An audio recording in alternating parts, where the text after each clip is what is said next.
Good morning. Good morning बच्चे लोग। तो बेटा टॉर्क, एंगुलर मोमेंटम, कपल, ये सब का कंसेप्ट हो जाने के बाद क्या सीखा आपने? टॉर्क का मतलब it is movement of force, घुमा देने वाला फोर्स का हम मूवमेंट निकालते हैं। कोई भी फोर्स अगर किसी बॉडी को घुमा सकता है, रोटेट करवा सकता है, सर्कुलर मोशन करवा सकता है, तो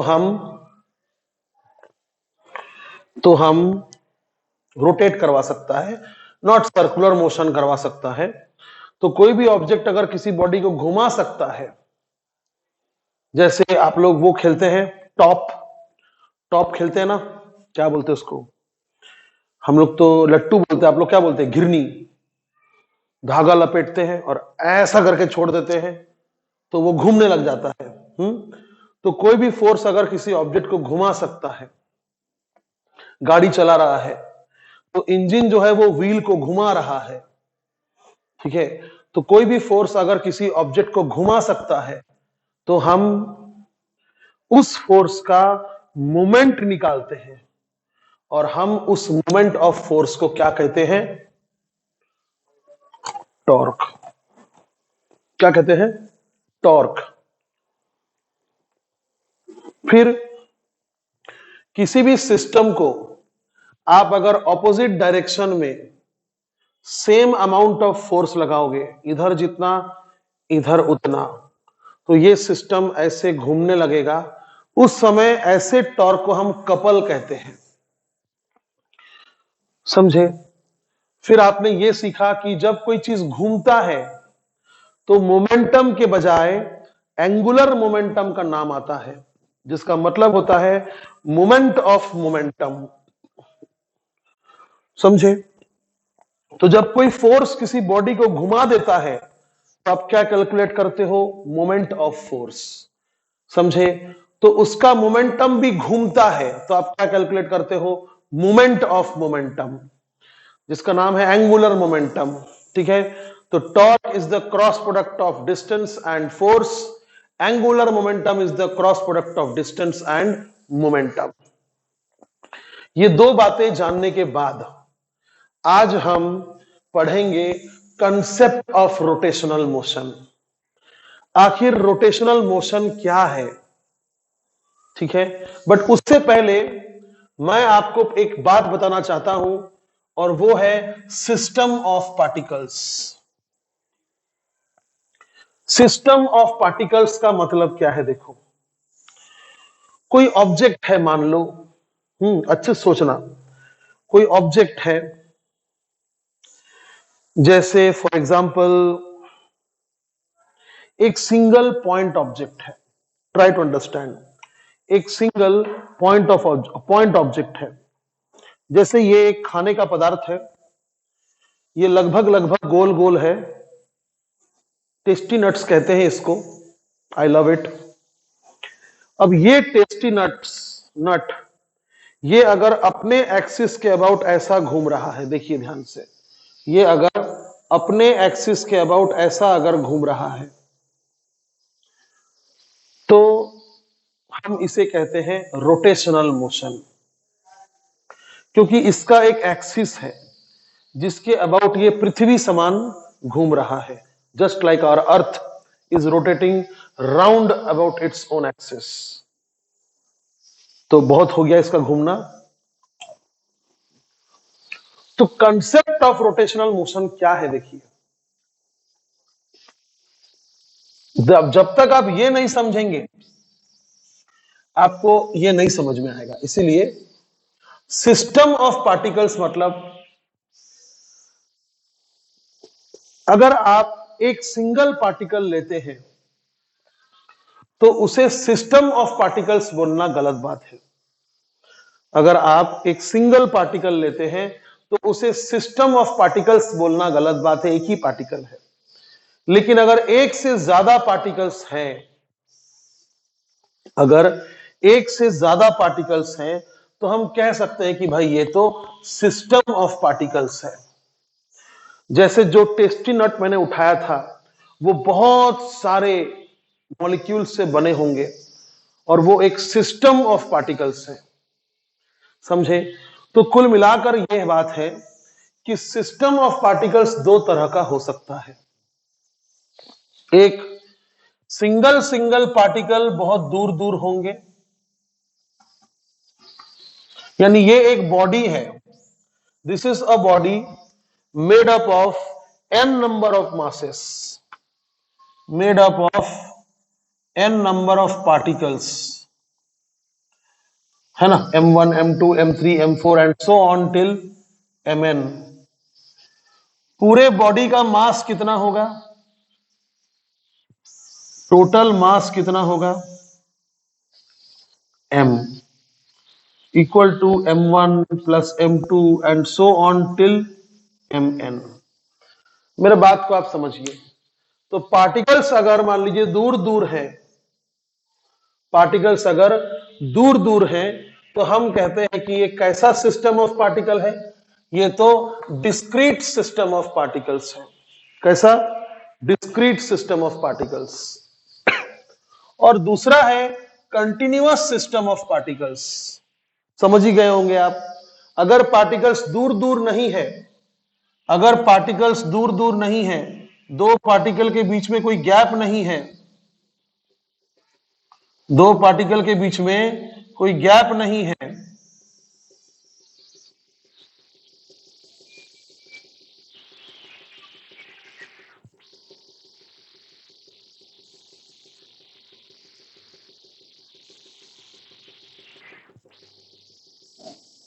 समझ रहे आप? अगर पार्टिकल्स के बीच में कोई गैप नहीं है तो क्या हो जाता है, एक कंटिन्यूअस सिस्टम ऑफ पार्टिकल्स से बॉडी बनता है। जैसे ये एक ट्रायंगुलर प्लेट है, ये एक स्फीयर है, बॉल। अब स्फीयर हॉलो भी हो सकता है, उसे आप शेल कहते हैं, और स्फीयर सॉलिड भी हो सकता है, उसे आप सॉलिड स्फीयर कहते हैं। समझे? यहां पर पार्टिकल्स काफी क्लोज है। जैसे कोई रॉड, कोई रॉड, कोई सिलेंडर। अब सिलेंडर हॉलो भी हो सकता है, सिलेंडर हॉलो भी हो सकता है, और सिलेंडर सॉलिड भी हो सकता है। या फिर कोई भी शेप का बॉडी, कोई भी शेप का बॉडी आप ले रहे हैं जहां पर पार्टिकल्स के बीच में कुछ जगह नहीं है, तो ऐसे में आप क्या कहते हैं, ये कैसा सिस्टम ऑफ पार्टिकल्स है? आखिर ये भी तो ऐसे पार्टिकल्स से ही बने होंगे। समझिए बात को, आखिर ये सब भी तो ऐसे पार्टिकल्स से बने होंगे, बट यहां पर दो पार्टिकल्स के बीच में कुछ खास गैप नहीं है। तो अगर ऐसा बात कुछ है तो आप बोलेंगे कंटिन्यूअस सिस्टम ऑफ पार्टिकल्स। और अगर आप ऐसा कुछ बोलेंगे कि दो पार्टिकल्स के बीच में गैप है तो कैसा होगा फिर वो, डिस्क्रीट सिस्टम ऑफ पार्टिकल्स। समझ में आया? तो अगर समझ में आया तो जल्दी से बताइए। ये मैंने एक एग्जांपल लिया है, यहां पर मेरा टॉपिक का नाम है rotational kinetic energy and the concept of moment of inertia. नाम देखकर घबराने का नहीं, बस तुम ये बता दो जल्दी से कि ये जो पार्टिकल 1 2 3 और ना जाने कितने, मैंने n ले लिया, n। ये जो n नंबर ऑफ पार्टिकल्स है, ये सिस्टम ऑफ पार्टिकल्स जो है, ये डिस्क्रीट है कि कंटिन्यूअस है? बताइए। ये जो सिस्टम ऑफ पार्टिकल्स है, ये डिस्क्रीट है कि कंटिन्यूअस है? पार्टिकल्स अलग अलग है, मतलब डिस्क्रीट है। तो मैंने क्या बनाया है, देखिए, मैं ऐसा सोच रहा हूं कि चलो मान लेते हैं कि ये वाला पार्टिकल, सुनना ध्यान से, ये वाला पार्टिकल इस एक्सिस के अबाउट, ये वाला पार्टिकल इस एक्सिस के अबाउट, इसे सेंटर बनाते हुए, किसे, एक्सिस के इस पॉइंट को सेंटर बनाते हुए गोल गोल घूमत आहे, गोल गोल घूमत आहे। उस गोल का रेडियस क्या होगा, r1। सिमिलरली ये एक पार्टिकल है, ये भी उसी डायरेक्शन में गोल गोल घूमत आहे, ये भी उसी डायरेक्शन में गोल गोल घूमत आहे। सिमिलरली ये भी एक पार्टिकल है, तो ये भी गोल गोल घूमता है, समझे। और ये आखिरी पार्टिकल है Mn, और ये भी गोल गोल घूम रहा है। ये आखिरी पार्टिकल है Mn और ये भी गोल गोल घूम रहा है, समझे। अब एक बात देखिए, बहुत इंपॉर्टेंट बात है। इसका वेलोसिटी जब ये पार्टिकल यहां रहेगा किधर होगा, इधर, टेंजेंशियल, है ना, होगा। इसका वेलोसिटी भी किधर होगा, इसका वेलोसिटी भी किधर होगा, इधर होगा, टेंजेंशियल, ठीक है। इसका वेलोसिटी भी किधर होगा, इधर होगा, टेंजेंशियल। और आखिरी पार्टिकल का वेलोसिटी भी किधर होगा, इधर होगा, टेंजेंशियल। ये बात तो आप जानते हैं, सर्कुलर मोशन में पढ़े हैं। अब अच्छे से सोचिए, एक सेकंड में ये पार्टिकल मान लीजिए यहां पहुंच गया और इसने एंगल बनाया 30 डिग्री, एग्जाम्पल, है ना। सेंटर पे कितना एंगल बनाया, 30 डिग्री। उसी एक सेकंड में ये पार्टिकल यहां पहुंच गया और यकीन मानिए इसने भी सेंटर पर 30 डिग्री बनाया एंगल, और उसी एक सेकंड में ये पार्टिकल, आखिरी पार्टिकल भी यहां पहुंच गया और उसने भी, यकीन कीजिए मेरा, 30 डिग्री का एंगल बनाया और ये भी यहां पहुंच गया, इसने भी सेंटर के साथ 30 डिग्री का एंगल बनाया। इसका मतलब ये हुआ, मैं ऐसा बोल सकता हूं कि इस मास का जितना ओमेगा है, इस मास का भी उतना ही ओमेगा है, इस मास का भी उतना ही ओमेगा है, क्योंकि सभी मासेस ने इंडिपेंडेंटली अपने अपने सर्कल में एक सेकंड में सेम एंगल बनाए हैं। उसी एक सेकंड में सभी पार्टिकल ने 30 डिग्री बनाए हैं। मतलब क्या हो गया, इन सभी का ओमेगा सेम है, समझे। इन सभी का ओमेगा सेम है, omega for all is same, समझे। अब अच्छे से सोचिएगा, हाँ मेरे साथ इमेजिन कीजिएगा, नहीं अगर इमेजिन करेंगे तो गए काम से। इस डायग्राम को मैं गंदा नहीं करना चाहूंगा, मैं दूसरा डायग्राम बनाता हूं, आइए ध्यान से देखिएगा। मान लीजिए यहां तो मैंने सिर्फ 4 पार्टिकल्स बनाया है, 1 2 3 और आखिरी। मान लीजिए बहुत सारे पार्टिकल्स हैं। Come on, try to understand. मैं सोच रहा हूं कि बस आपसे ज्यादा जीनियस कोई ना हो इस दुनिया में।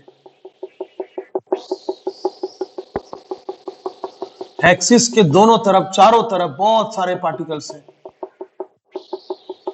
दूर दूर हैं। ये इतने नजदीक नहीं है कि ये कंटिन्यूअस सिस्टम ऑफ पार्टिकल्स कहलाएंगे, और अगर कहला भी गए तो कोई दिक्कत नहीं हमको, जो कहलाना है कहलाने दीजिए।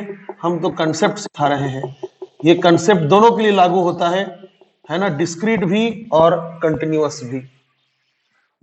बहुत सारे पार्टिकल्स हैं, बहुत सारे। अब ध्यान से देखिएगा, मान लीजिए इस एक्सिस के अबाउट सभी सर्कल बना रहे हैं, इस एक्सिस के अबाउट सभी सर्कल बना रहे हैं, बहुत सारा सर्कल है,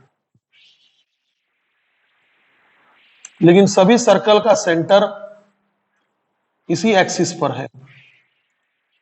अलग अलग पार्टिकल्स, बहुत सारे पार्टिकल्स है ना, मैंने सबका सर्कल बना दिया।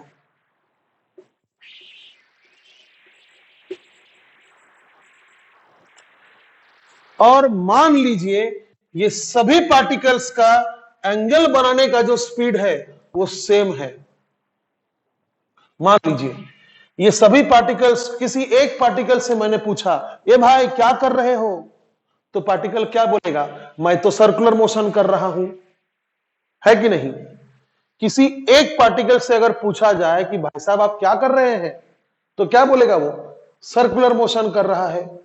दूसरे पार्टिकल को बोले, पूछूंगा तुम क्या कर रहे हो, मैं भी सर्कुलर मोशन कर रहा हूं सर, लेकिन मेरा रेडियस अलग है भाई। तीसरा पार्टिकल बोलेगा मैं भी सर्कुलर मोशन कर रहा हूं, लेकिन मेरा रेडियस बाकी दोनों से अलग है। तो मैं बोल सकता हूं कि बहुत सारे पार्टिकल्स यहां पर सर्कुलर मोशन में है इंडिपेंडेंटली, बट सभी का रेडियस अलग अलग है ना। लेकिन अगर इन सभी पार्टिकल्स का ओमेगा सेम हो जाए, अगर इन सभी पार्टिकल्स का ओमेगा सेम हो जाए, यानी सभी पार्टिकल्स एक सेकंड में सेम एंगल बनाए, क्या आप इस चलचित्र को इमेजिन कर पा रहे हैं? क्या ये चलचित्र यानी वीडियो, क्या ये वीडियो आपके इमेजिनेशन, आपके कल्पना से बाहर जा रहा है? नहीं जाना चाहिए। Please try to imagine. Physics is the world of imagination, actually it is the world beyond imagination. So please try the max to get it.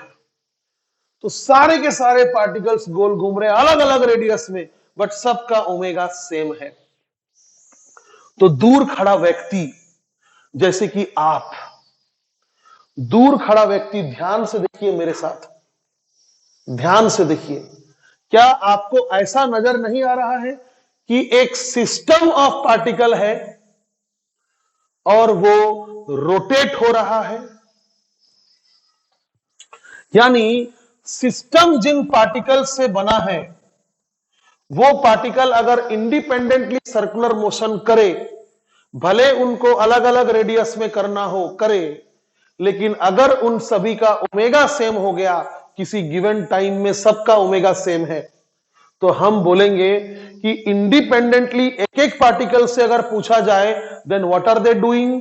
They are performing circular motion. But overall, all together, the system of particles, the body, वो क्या कर रहा? क्या कर रहा? जो chapter का नाम है रोटेशनल मोशन। समझे आप? तो what is the concept behind rotational motion? बेटा ध्यान से देखिए, what is the concept of rotational motion? Actually it is if each particle, if each particle of a system of particles, of a system of particles is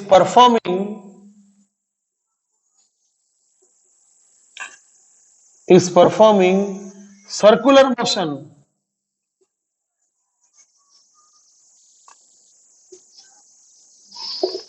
independently,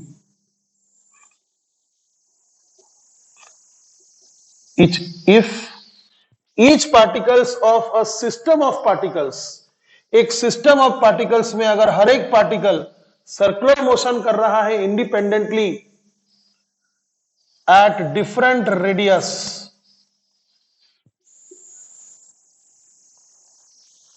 समझे? Different और same radius, radius से मुझे मतलब नहीं है, तो ना ही हो तो ना ही लिखो तो बेटर है। Circular motion independently, then the system is said to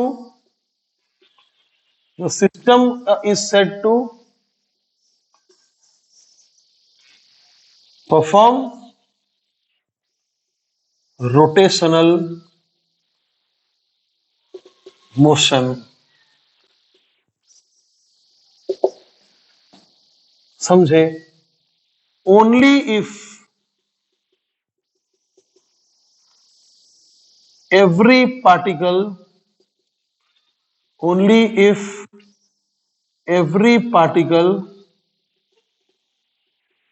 omega is same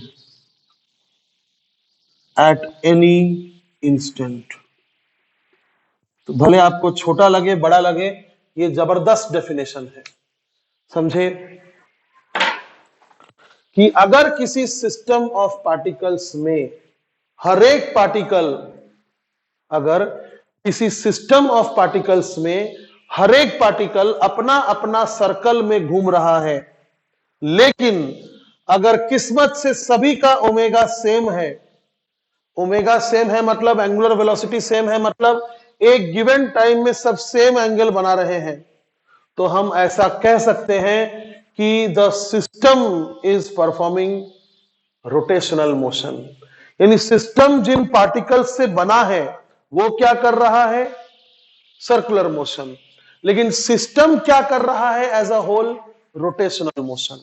तो इस बात से हमको यह सीखने को मिल रहा है कि आखिर रोटेशनल मोशन के पीछे बात क्या है, और यह भी समझने को मिल रहा है कि हम अगर ऐसा बोले कि ये रॉड घूम रहा है, ये रॉड इस एक्सिस के अबाउट घूम रहा है, ये स्फीयर इस एक्सिस के अबाउट घूम रहा है, ये ट्रायंगुलर प्लेट इस एक्सिस के अबाउट घूम रहा है, ये सिलेंडर इस एक्सिस के अबाउट घूम रहा है, तो हम क्या समझेंगे कि किसी गिवन समय में सभी पार्टिकल्स क्या कर रहे हैं, सर्कुलर मोशन, और सभी का ओमेगा सेम है, किसी का भी ओमेगा किसी से ज्यादा नहीं है। समझे, बात को समझे। फॉर एग्जाम्पल, मैं अगर मेरे हाथ को मेरे चारों ओर घुमा रहा हूं एक ही दिशा में ऐसा, तो जितना एंगल मेरा कोहनी बनाएगा मेरे शोल्डर पर एक सेकंड में, उतना ही एंगल ये हथेली बनाएगा एक सेकंड में इस शोल्डर पे। शोल्डर पे क्यों चेक कर रहा हूं मैं, क्योंकि वो सर्कल का सेंटर है। तो कोहनी ने अगर, कोहनी नजदीक है, elbow is closer to shoulder, in 1 second it makes 30 degree, but the farther one, that is the fist, the मुट्ठी, ये जो है ये भी 1 सेकंड में 30 डिग्री का एंगल ही बना रहा है यहां पर।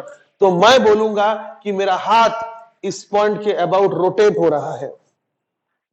लेकिन अगर मान लीजिए कोहनी से हाथ मुड़ गया, कोहनी घुमा लेकिन घूमते वक्त कोहनी से हाथ मुड़ गया, तो आप समझ सकते हैं कि कोहनी ने कम एंगल बनाया और हथेली ने ज्यादा एंगल बना दिया। और ऐसे में मैं नहीं बोल सकता कि पूरा हाथ रोटेट हो रहा है, नहीं बोल सकता। यहां से लेकर कोहनी तक अलग रोटेशनल मोशन है और कोहनी से लेकर फिस्ट तक अलग रोटेशनल मोशन है। समझे, और बहुत दुख भरी प्रॉब्लम्स हो जाएंगे फिजिक्स के मामले में। तो आप समझ रहे हैं कि जब भी कोई बॉडी रोटेट करता है इसका मतलब क्या है, उनके पार्टिकल सर्कुलर मोशन परफॉर्म कर रहे हैं। समझे, उनके पार्टिकल्स सर्कुलर मोशन परफॉर्म कर रहे हैं, लेकिन किसी दिए गए समय पर आप किसी से भी उनका ओमेगा पूछिए, वो सब एक ही जवाब देंगे। समझ गए। तो what is rotational motion? Rotational motion is, लिखिए, rotational motion is collection of circular motion at same omega. समझे, rotational motion is collection of circular motion at same omega. तो कोई भी सिस्टम ऑफ पार्टिकल्स चाहे कंटिन्यूअस हो या फिर discrete हो, अगर वो किसी एक एक्सिस के अबाउट, अगर वो सारे पार्टिकल्स एक ही एक्सिस के अबाउट सर्कुलर मोशन कर रहे हैं, तो वो पूरा बॉडी क्या नजर आएगा, रोटेशनल मोशन कर रहा है। ठीक है, चलो चलो हम लोग एक काम करते हैं, रोटेशनल काइनेटिक एनर्जी कितना होगा वो निकालने का कोशिश करते हैं। रोटेशनल काइनेटिक एनर्जी, एक सिंपल सा कंसेप्ट उठाएंगे और पता करेंगे। क्या कंसेप्ट है? देखिए, ये सभी पार्टिकल्स का ओमेगा सेम है, तो मैं एक साथ यहां ओमेगा लिख देता हूं, दूसरा कलर से लिख देता हूं। सबका ओमेगा सेम है, तो मैं सबके लिए एक ही ओमेगा यहां पर लिख रहा हूं। ठीक है। अब मैं सोच रहा हूं कि यार काइनेटिक एनर्जी, एनर्जी तो यार स्केलर क्वांटिटी है यार, 2 और 3 5 होता है यार। मतलब इन सभी का काइनेटिक एनर्जी अगर आपको इंडिविजुअली पता है और आप सभी के काइनेटिक एनर्जी को जोड़ दोगे तो आपको पूरे सिस्टम का काइनेटिक एनर्जी मिलेगा। और एनर्जी स्केलर है तो जोड़ने में कोई प्रॉब्लम नहीं है। तो मैं बोलूंगा rotational kinetic energy is equal to kinetic energy of first particle plus kinetic energy of second particle plus and so on till kinetic energy of nth particle, addition कर दूंगा मैं। समझ में आ रहा है? हर एक पार्टिकल का मैं अगर काइनेटिक एनर्जी निकालकर ऐड कर दिया तो मुझे पूरे सिस्टम का काइनेटिक एनर्जी मिलेगा, और सिस्टम रोटेट हो रहा है तो मैं उसी काइनेटिक एनर्जी को रोटेशनल काइनेटिक एनर्जी का नाम दूंगा। तो चलिए, काइनेटिक एनर्जी का फॉर्मूला बच्चा बच्चा जानता है। पहले पार्टिकल का it will be half m1v1 square, है ना। दूसरे पार्टिकल का it will be half, come on बोलो, यस, m2v2 स्क्वायर। ऐसा करते करते करते करते मैं आखिरी पार्टिकल यानी ये nth वाला पार्टिकल का क्या लिखूंगा, mn स्क्वायर। चलो यहां तक तो आ गया। अब मैं एक फॉर्मूला यहां पर इंट्रोड्यूस करना चाहूंगा, और हमने वो सर्कुलर मोशन में पढ़ा था। क्या है वो, v is equal to r omega. याद है, the relation between tangential and angular velocity was v is equal to r omega.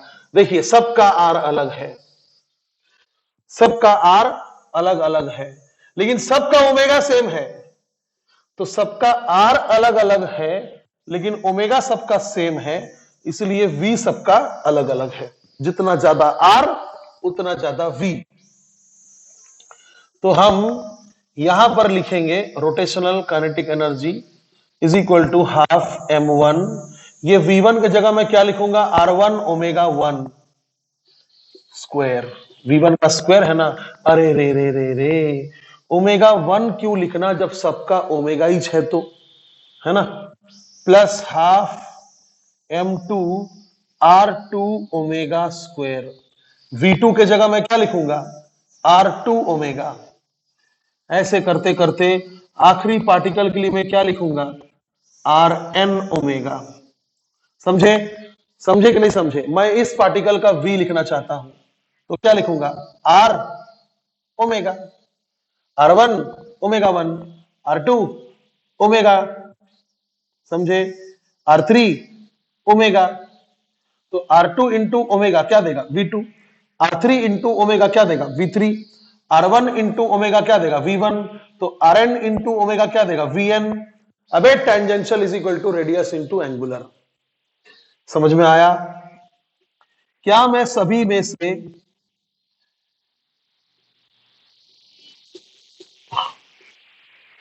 क्या मैं इसे ऐसा लिख सकता हूं, देखो तो,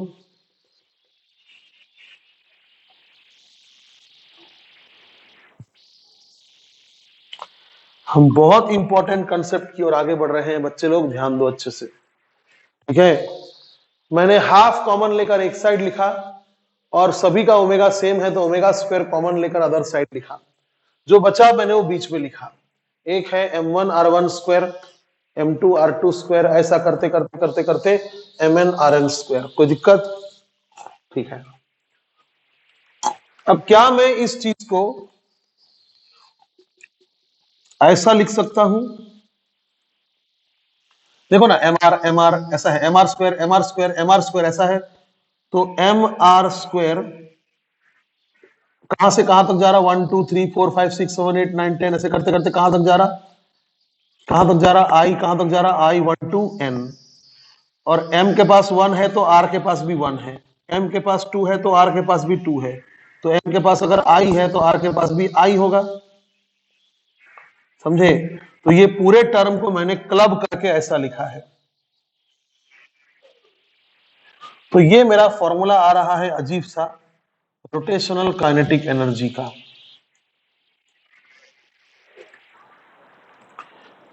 अब मैं सोच रहा हूं कि यार, जब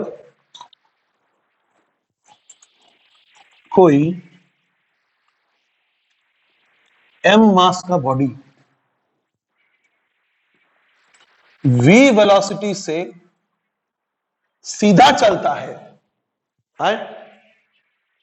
m मास का बॉडी v वेलोसिटी से सीधा चलता है, तो काइनेटिक एनर्जी का क्या फॉर्मूला होता है, हाफ m v स्क्वायर। और ये कौन सा काइनेटिक एनर्जी है, सीधा वाला kinetic energy, translatory kinetic energy. तो मैं सोच रहा हूं कि जब कोई ऑब्जेक्ट गोल घूम रहा है तो फॉर्मूला ऐसा आ रहा, जब कोई बॉडी सीधा चलता है तो काइनेटिक एनर्जी ऐसा होता है। What if I compare these two फॉर्मूले, comparing the expression to kinetic energy for straight line motion. बात को समझ रहे ना आप? स्ट्रेट लाइन मोशन में जब कोई m मास का बॉडी v वेलोसिटी से आगे बढ़ता चला जाता है तो मैं काइनेटिक एनर्जी किस तरह लिखता हूं? उसका वर्क एनर्जी पावर में पढ़ा आपने, हाफ mv स्क्वायर। कौन सी बड़ी बात है इसमें? क्या रॉकेट साइंस है? हाफ mv स्क्वायर बराबर। तो बेटा अगर गोल घूमने पर ऐसा फॉर्मूला आया है काइनेटिक एनर्जी का और सीधा चलने पर ऐसा फॉर्मूला आया था काइनेटिक एनर्जी का, यह फॉर्मूला भी काइनेटिक एनर्जी का है लेकिन गोल घूमने पर है, रोटेशनल मोशन में है, और यह फॉर्मूला भी काइनेटिक एनर्जी है लेकिन सीधा चलने पे है। समझे? तो अगर हम कंपेयर करें, ध्यान से देखो, यहां हाफ है, वहां भी हाफ है, यहां पर ओमेगा स्क्वायर है तो वहां पर वी स्क्वायर है। जाहिर सी बात है, कोई अगर स्ट्रेट लाइन में चल रहा तो ओमेगा स्क्वायर तो होगा नहीं, है कि नहीं? कोई अगर सीधा चल रहा तो ओमेगा तो होगा नहीं, और कोई अगर गोल घूम रहा तो ओमेगा होगा। यानी यहां पर ओमेगा का जो काम है यहां पर वी का वो काम था। अच्छा, यहां भी हाफ है, वहां भी हाफ है। इसका मतलब स्ट्रेट लाइन मोशन में जो काम मास का था,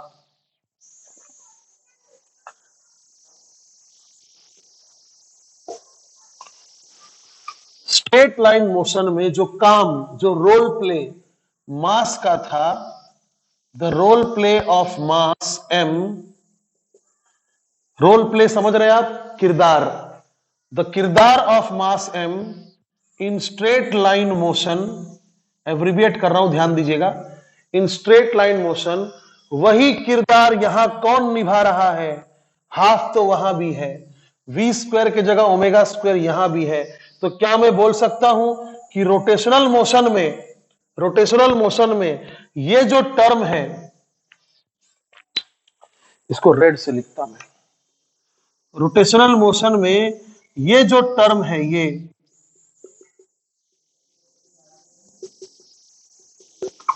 रोटेशनल मोशन में ये जो टर्म है ये वही किरदार निभाएगा जो ट्रांसलेटरी मोशन में, स्ट्रेट लाइन मोशन में मास का था। Don't get of the track. बात को समझिए, जब कोई ऑब्जेक्ट सीधा चलता है उसका काइनेटिक एनर्जी का ये फॉर्मूला होता है, हाफ mv स्क्वायर। जब कोई ऑब्जेक्ट गोल घूम रहा है उसका काइनेटिक एनर्जी का ये फॉर्मूला है हाफ, ये अजीब सा चीज, इंटू ओमेगा स्क्वायर। हाफ, ये अजीब सा चीज, into omega square. But kinetic energy तो काइनेटिक एनर्जी होता है ना। तो स्ट्रेट लाइन मोशन का काइनेटिक एनर्जी को से अगर रोटेशनल मोशन का काइनेटिक एनर्जी के एक्सप्रेशन को कंपेयर किया जाए तो हम देख सकते हैं कि v is equivalent to omega, v is equivalent to omega. Half तो दोनों जगह है, तो इसका मतलब जो काम स्ट्रेट लाइन मोशन में मास का होता है, जो काम स्ट्रेट लाइन मोशन में मास का होता है, वही काम रोटेशनल मोशन में इस अजीब सा चीज का है। समझे? तो मैं बोलूंगा the role play of mass m in straight line motion is the role of this term, is the role of this term in rotational motion. I hope you are getting it. समझे? तो बेटा rotational motion में ये जो अजीब सा चीज आप देख रहे हैं, अगर इसे ट्रांसलेशनल मोशन के काइनेटिक एनर्जी एक्सप्रेशन से कंपेयर किया जाए तो ये किसका जगह लेकर रखा है? मास का। क्योंकि स्पीड वाला टर्म यहां भी है, यहां भी है। स्पीड वाला टर्म हाफ हाफ दोनों जगह है, तो ये कहां है, किसके जगह है? ये मास के जगह है। मैं ये नहीं बोल रहा हूं कि ये दोनों इक्वल है, मैं ये नहीं बोल रहा हूं कि ये वाला टर्म और वो वाला टर्म इक्वल है। मैं बात कर रहा हूं किरदार निभाने का। इक्वल है नहीं बोल रहा हूं मैं, इक्विवेलेंट है बोल रहा हूं। समझे? जो काम स्ट्रेट लाइन मोशन में मास का होता है। अब आप बताओ स्ट्रेट लाइन मोशन में मास का क्या काम है? स्ट्रेट लाइन मोशन में मास का क्या काम है? आप बताओ क्या काम है स्ट्रेट लाइन मोशन में? मास का क्या काम है? क्या काम है? नहीं पता ना। स्ट्रेट लाइन मोशन में मास का काम है इनर्शिया। समझे? इनर्शिया, किसी ऑब्जेक्ट को अगर आप उसके स्टेट ऑफ मोशन से हटाना चाहते हैं, वो डेस्क रुका है, मैं उसको नजरों की धार से उसको हिला नहीं सकता। नजर से मैं उसको तीर मार के ऐसे करके मैं उसको हटा नहीं सकता। No, nobody has that power. समझे? है ना? अब वो जादू टोना का बात मत करना तुम, ठीक है? मैं उसको नहीं हटा सकता। उसे हटाने के लिए मुझे फोर्स लगाना पड़ेगा। न्यूटन भाई साहब ने बोला था, उसे हटाने के लिए मुझे फोर्स लगाना पड़ेगा। और मैं समझ रहा हूं कि अगर ये बेंच, ये डेस्क बहुत भारी होता, I can feel it, I can feel it, कि ये बेंच अगर बहुत भारी होता तो मुझे ज्यादा फोर्स लगाना पड़ता उसको हटाने के लिए। तो मास का काम क्या है? इनर्शिया। समझे? तो हमने हमने इनर्शिया से लड़ने के लिए क्या लगाया? फोर्स। समझे? तो हम क्या बोल रहे हैं कि जब रोटेशनल काइनेटिक एनर्जी के एक्सप्रेशन को kinetic energy translatory motion, straight line motion के एक्सप्रेशन से कंपेयर अगर किया जाए, तो इस फॉर्मूला में एम का काम क्या है? What is the role of m? What is the role of m? Inertia. अब आप बताओ, अगर ऐसी बात है तो इस चीज का क्या नाम दोगे? समझो बात को, बात को समझो। जब सीधा चलता है तो मोमेंटम, जब गोल घूमता है तो मोमेंट ऑफ मोमेंटम। जब सीधा चलता है तो फोर्स, जब गोल घूमता है तो मोमेंट ऑफ फोर्स। समझ रहे हैं? तो जब सीधा चल रहा है इनर्शिया, तो गोल घूम रहा है तो क्या नाम दोगे? Moment of inertia. समझे?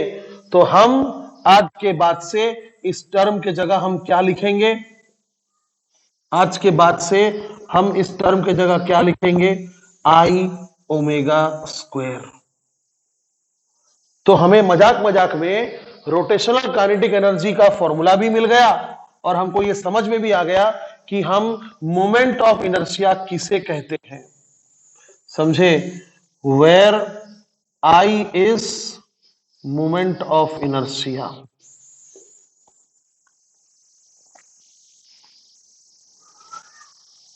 तो बेटा अब ये आई के बारे में, मोमेंट ऑफ इनर्शिया के बारे में हम लोग अगले सेशन में पढ़ेंगे कि आखिर मोमेंट ऑफ इनर्शिया क्या चीज है। बट आपको यह जरूर समझ में आना चाहिए, तब तक कल तक आपको यह जरूर समझ में आना चाहिए कि मैंने यहां क्या लिखा है, यहां से यहां तक मैंने क्या लिखा है, यह बहुत इंपॉर्टेंट है, क्योंकि हमारा फॉर्मूला यहीं पर आ गया था। रोटेशनल काइनेटिक एनर्जी, कोई बॉडी अगर रोटेट हो रहा है तो उसका काइनेटिक एनर्जी, एनर्जी है कि नहीं है? तो काइनेटिक एनर्जी का एक्सप्रेशन क्या होगा वो हमने यहां तक ला लिया था। तो ये सब बकवास क्यों? ताकि हमको समझ में आए, हमको समझ में आए कि ये टर्म क्या है। तो मैंने सोचा कि यार काइनेटिक एनर्जी का फॉर्मूला वैसे होता क्या है? जब कोई बॉडी सीधा ऐसे ऐसे चलता है, ऐसे ऐसे सीधा जब चलता है, तो उसका काइनेटिक एनर्जी का फॉर्मूला होता है हाफ mv स्क्वायर, क्योंकि वो सीधा चल रहा है। लेकिन जब कोई गोल घूमता है ऐसे, जब कोई ऐसे गोल घूमता है, तो बात v का नहीं होता, बात ओमेगा का होता है। तो चलो v का जगह ओमेगा ने ले लिया और m का जगह ये अजीब सा चीज ले रहा है। ये आखिर है क्या? v का जगह किसने लिया? ओमेगा ने ले लिया, क्योंकि सीधा चल रहा था वो आदमी, अब क्या कर रहा है? गोल घूम रहा है। तो v का जगह ओमेगा ने ले लिया, लेकिन m का जगह किसने लिया? ये टर्म ने लिया। कुछ नाम दिया जाए, इसका कुछ नाम दिया जाए, तो क्या पता चला? ये m क्या है? स्ट्रेट लाइन मोशन में मास का काम क्या है? क्या काम है मास का? क्या काम है? इनर्शिया। तो स्ट्रेट लाइन मोशन में अगर किसी का कुछ भी काम है तो रोटेशनल मोशन में वो काम के सामने क्या नाम लगा देते हैं? मोमेंट ऑफ दैट काम। जैसे वेलोसिटी मोमेंट ऑफ, नहीं यहां पर मोमेंटम, मोमेंट ऑफ मोमेंटम यानी angular momentum. Force moment of force. Similarly inertia moment of inertia. तो मास का जगह अगर इसने लिया है और mass place the role of the phenomena inertia, then this should be named as moment of inertia। समझे? सो रोटेशनल काइनेटिक एनर्जी का फॉर्मूला भी आपको मिल गया, हाफ आई ओमेगा स्क्वायर, और मोमेंट ऑफ इनर्शिया का भी कंसेप्ट मैंने आपको समझाया। अब अगले सेशन में मैं ये बताऊंगा आपको कि आखिर ये मोमेंट ऑफ इनर्शिया यानी कि ये असली में यही है, ये जो मोमेंट ऑफ इनर्शिया है ये आप अलग अलग सिस्टम के लिए कैसे अलग अलग निकालते हो, डिस्क्रीट के लिए कैसे निकालोगे, कंटिन्यूअस के लिए कैसे निकालोगे, ये मैं अगले सेशन में बताऊंगा। समझे? तब तक के लिए नमस्कार। सावधान रहे, सतर्क रहे और पढ़ते रहे, वरना डूबने में टाइम नहीं लगेगा।